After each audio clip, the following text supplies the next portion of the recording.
महाराष्ट्रात 1 मे पासून जनगणनेला सुरुवात झाली आहे आणि यंदा त्यात स्वगणना करायला मिळत आहे। पण याचा अर्थ काय, हे नेमकं कसं केलं जातात पाहूया। आपल्या कुटुंबाची माहिती स्वतःच भरून जनगणनेत भाग घेणं याला स्वगणना म्हणतात। पण हे सकाळी 6 ते रात्री 12 या वेळेत तुम्ही करून घ्यायला हवं, कारण पोर्टलवर तशी वेळ नमूद केलेली आहे, तेही 15 मे 2026 पर्यंतच।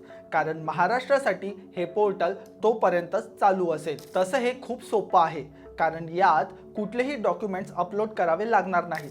फक्त व्हेरिफिकेशनसाठी घरातील एका मोबाईल नंबरवर OTP मिळवला की मोजक्या प्रश्नांची उत्तरं निवडायची आहेत।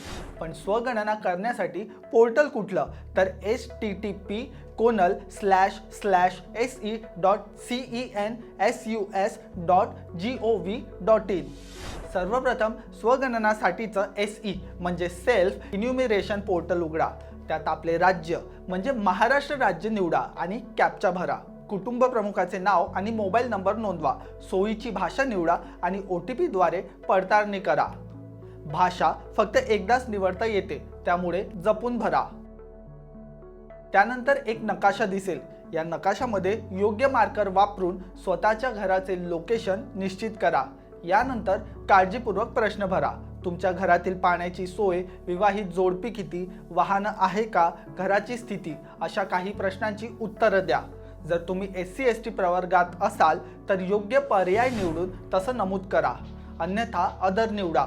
महाराष्ट्रातील SC/ST प्रवर्गाची यादी तिथं उपलब्ध करून दिलेली आहे। आता काय झालं, एकदा फक्त सगळं डोळ्याखालून घाला। कुठे काही बदल करायचा असेल तर तसं करून घ्या आणि सबमिट करा।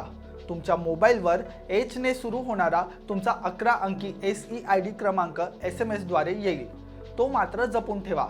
नंतर जेव्हा जनगणना प्रगणक तुमच्या घरी येतील तेव्हा त्यांना हा SEID क्रमांक दाखवा।